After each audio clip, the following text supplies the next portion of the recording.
మీరు ఈశ్వరుణ్ణి పూజ చేస్తున్నారనుకోండి, మీకు శౌచ ప్రధానము. మీరు శౌచంతో ఉండాలో, స్నానం చేసి ఉండాలో, ఒక ఏదో కాస్త శుభ్రమైన బట్ట కట్టుకోవాలి, కట్టుకుని ఈశ్వరుణ్ణి పూజ చేయాలి.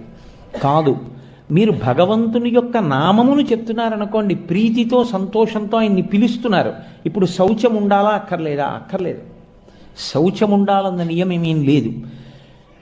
ఆర్తి కలిగింది ద్రౌపదికి, కృష్ణుణ్ణి పిలిచింది.